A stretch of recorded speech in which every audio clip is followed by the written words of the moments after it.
The new crisis impacting Joe Biden is new polling that shows most Democrats want someone other than Biden to be the nominee for 2024, decreased approval ratings for Joe Biden, and concerns about his age. I weirdly saw a bunch of comments saying, "Oh, David, you won't cover this. You're too afraid." Again, it's so boring to hear that. When have I ever been afraid to cover anything? When have I been afraid to criticize? This isn't even a criticism. It's just here's polling data about Democrats. I'm not even a Democrat. I don't care about the Democratic Party. I care about electing the best possible person to inspire and make positive change in the country. So on that note, there is new polling that is not good. It is not good for Joe Biden. Here is some of the panicked coverage from CNN. Take a look at this. Our tough numbers. It is a snapshot of this moment, 14 months out, but it shows the work ahead that President Biden and his team have if he's to be successful at re-election. You mentioned the approval rating at 39%, John. I just want to put that in a little bit of context of where that stacks up against his modern era predecessors. I just want you to see here. Biden is hanging down here with Trump and Carter. Well, guess what? Trump and Carter, they didn't win their attempts at re-election. So that is a danger zone there for the president. You noted the economy piece. I mean, look at the sour mood of Americans. Only 30% of Americans in our poll say things are going well in the country. 7 in 10 say they're going badly. And then specifically discussing the aspect of the poll that dealt with Joe Biden's age. Let's look at that. Mentioned it at the top. It is the age factor. I mean, we see 49% of Democrats. We asked an open-ended question. What concerns you about Joe Biden and his candidacy? Age, number one, okay? Then we asked more broadly to the American people overall in this poll. Are you seriously concerned that Biden's age could negatively impact his ability to serve another full term? 3/4 of Americans are seriously concerned about that. When have you seen 3/4 of Americans agree on anything? This is a real problem for the president. Current mental and physical competence. 73% of Americans say seriously concerned that his age has a negative impact on that, and that his age has a negative impact on his understanding of the next generation's concerns. Nearly 7 in 10 Americans say that. So the first question anytime there is a story based on polling has to be, is this one poll, or what does the polling in general say?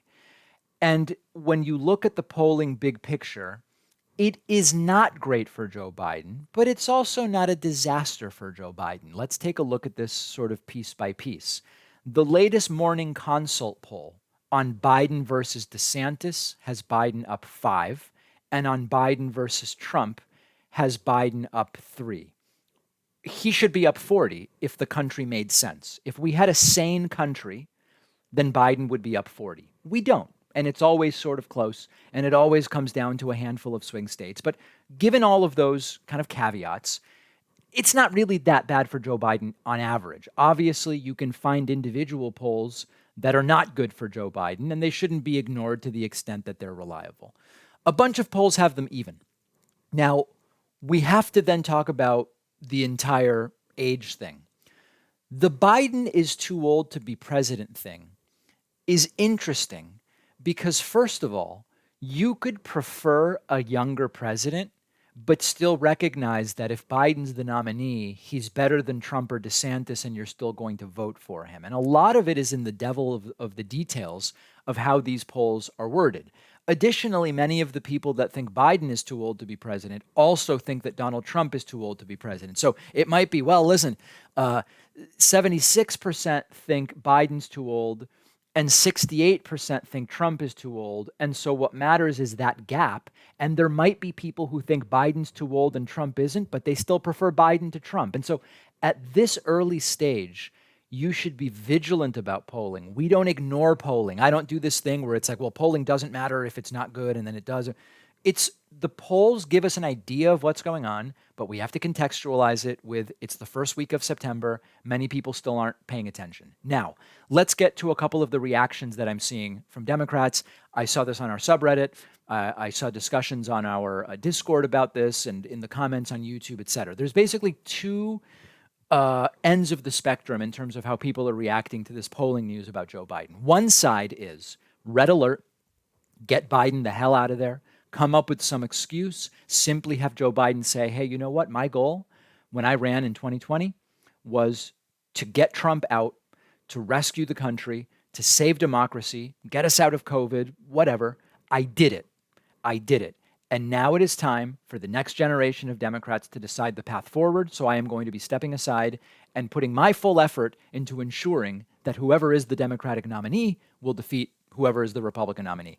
He could do that. And obviously, there are people who would see Biden do that and say, oh, disaster, he just can't do it. This is an excuse, whatever. But isn't it what you want?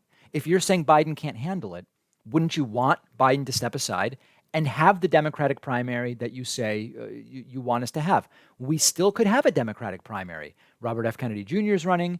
Marianne Williamson is running. If Biden stepped aside, I'd be interested in seeing Gavin Newsom get in there. We would have a primary, and Democratic voters would get to pick. They would get what some of them want. That's one perspective. Now let's look at the complete other side, the other perspective. This entire panic is an overblown overreaction. It's early. Rachel Bidikofer told us most people aren't even paying attention yet. Just like Trump having 55% of the Republican vote is based only on the people already paying attention, 67% of Democrats wanting an alternative to Joe Biden. It's too early. Plus, most of that 67% that want an alternative is still going to vote for Joe Biden if he is indeed the nominee. It would be a very bad idea to make some kind of panic decision right now. It's too early. We need to wait. The question with the wait is, if you wait, does it become too late? And that is the concern among some. My view on this at this point in time is that at an individual personal level, I would prefer that there be a younger candidate. That is my preference in a vacuum. I would prefer that it be someone to Joe Biden's left. I have all sorts of personal preferences. And also, it is not a decision that requires more than a split second of thought.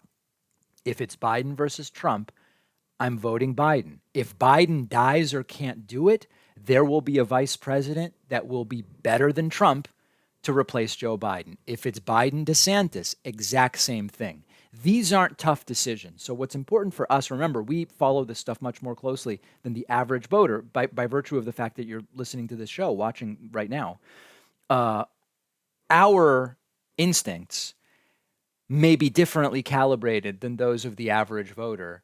And I would not read more than we need to into the polling, but I also would not ignore it and pretend there's nothing going on, because obviously something is going on and there is a desire for change.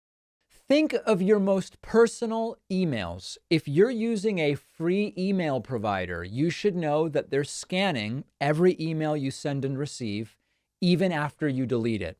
They're usually using the data to build a picture of your life to show you ads, which many find creepy. Our sponsor, StartMail, never scans or tracks your emails. Privacy is what comes first. And unlike other email services, when you delete an email in StartMail, it is gone forever. It also protects your data by blocking tracking pixels in emails, which companies and hackers can use to track you. You can create unlimited email aliases to protect your identity and cut down on spam. You can encrypt every email you send, even if the recipient isn't using encryption.